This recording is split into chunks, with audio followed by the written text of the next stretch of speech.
Сәлеметсіңдер ме оқушылар? Бүгін 4-ші сыныптың 16-шы сабағын өтетін боламыз. Алдымен каналға тіркеліп лайк басып кетуді ұмытпаңдар. Бүгінгі тақырыбымыз мәтіннің тақырыбы және мәтіндегі негізгі ой деп аталады. Бірінші тапсырма бізде өлеңдерді оқы, өлеңдердің аты дұрыс қойылған ба, ойыңды дәлелде. Ұмытшақ па әлде еріншек пе? Атасының шалғысын қайрасады, әжесіне құлынын байласады. Бөлесінің алмасын теріседі, нағашының арбасын жайласады. Кішіпейіл бала үйдегі қоқыс шелегі, төгілмей 3 күн тұр күтіп, ұмытып, ұмсын келеді, ертең деп күнде сырғытып. Кішіпейіл бала атауына сәйкес келетін өлеңді жатқа жазып ал дейді. Өлеңдердің бұл жерде тақырыбы мен мәтінін оқитын болсақ, бір-біріне тақырыптар сәйкес келмейді. Бұл жерде кішіпейіл балаға тән келетін мәтін ол бірінші мәтін. Бұл жерде өлеңнің тақырыптары, атаулары ауысып кеткен. Себебі бірінші өлеңдегі бала үнемі кішіпейілдік танытып көмектесіп жүреді. Ал екінші өлеңдегі бала жалқаулық танытып, еріншектің ертеңі бітпес деген секілді ертеңге қалдыра береді екен. Келесі тапсырма көп нүктенің орнына керекті сөздерді қойып, сөйлемдерді көшіріп жаз. Мәтінге, оның тақырыбы мен ондағы негізгі ойды қысқаша атау, мәтінде баяндалатын оқиға мен ойдың түйіні, мәтіндегі автордың айтқысы келген басты пікірі дейді. Керек сөздер тақырып, негізгі ой, ат қою. Егерде осы мәтіндегі яғни ақпараттарды сәйкестендіретін болсақ, бізде бірінші мәтінге ат қою, оның тақырыбы мен ондағы негізгі ойды қысқаша атау деген болады.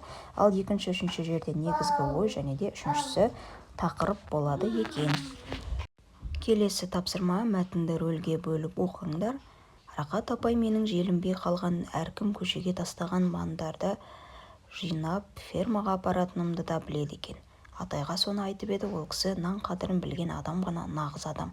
Жаның жомарт, алақаның ашық, пейілің кем болсын. Тілеген тілегіңе жет балам деп, сол екі арада екі алақанын жайып бетін сипады. Ой құлыным, мұнан артық не керек бізге? Ақкөңіл адал жүрегіңнен батасын берген екен ғой деп, ажар жүрегі жарыла қуанып, немересін аймалап сүйе бастады. Шайымкүл, ай Шайымкүл, мұнда кел, қуан, той жаса, құлынымыз мақтау қағазымен қоса дәрмен атасының батасын ала келіпті. Ермек ағантан. Әже, бата деген не деп қысыла күлімсіре сұрады. Ой жаным, ол атаның ақ тілегі емес пе? Ол үлкен алғыс емес пе құлыным ау деді.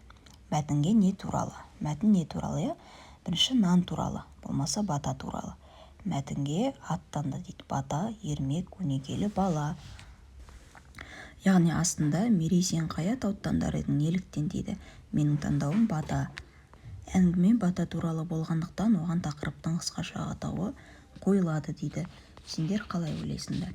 Біріншіден, бұл тақырыпқа біз яғни бата туралы негізгі ой. Ал мәтінге бата немесе өнегелі бала деген тақырып қоюға болады. Бата деген тақырыпты біз негізгі ойды ала отырып қоятын болсақ, бата деген тақырып қоямыз. Ал егерде жалпылама мәтінге тақырып қою керек болса, өнегелі бала, болмаса тіпті ермек деп те ат қоюға болады. Сыныптың қабырға газетіне берілген мақалалардың атауын оқы дейді. Жазғы демалыс, таңғажайып саяхат, балық аулағанда, еңбегіне қарай, саран, бозторғай. Алдымен мәтіндегі оқиғалар туралы айтылатын атауды, тақырыптың қысқаша атауын, содан кейін автордың сол немесе басқа оқиғаға білдірген ойын айтылатын атауды, негізгі ойдың қысқаша атауын ата дейді. Бұл жерде яғни бізге мәтінге жалпылама ат қою керек болса, ол жерге жазғы демалыс, бозторғай, таңғажайып саяхат секілді сөздерді жалпы мәтіннің атауы ретінде алуға болады. Саран дегенді де біз жалпы атқа қоссақ болады. Ал еңбегіне қарай, балық аулағанда деген ол мәтіннің ішіндегі негізгі ойға қатысты бөліктің бір бөлігінің атауы болады. Соңғы тапсырма мәтінді оқы, мәтіннің тақырыбы мен негізгі ойын анықта дейді. Қожа Насыр досының үйіне келсе, ол үйін тазалап жатыр екен. Қожа Насыр одан, достым, не істеп жатырсың деп сұрайды. Қожа, мына ескірген киім, қағаз, кітап бәрін өртейін деп жатыр едім дейді досы. Қой достым, киім ескіргенімен кітап ескірмейді. кітаптың сырты ескіргенімен ішіндегі ақыл сөзі ескірмейді депті сонда Қожанасыр. Мәтінге екі ат қой, бірі тақырыптың қысқаша атауы, екіншісі негізгі ойдың қысқаша атауы болсын. Негізгі ой берілген бөлікті тауып жаз дейді.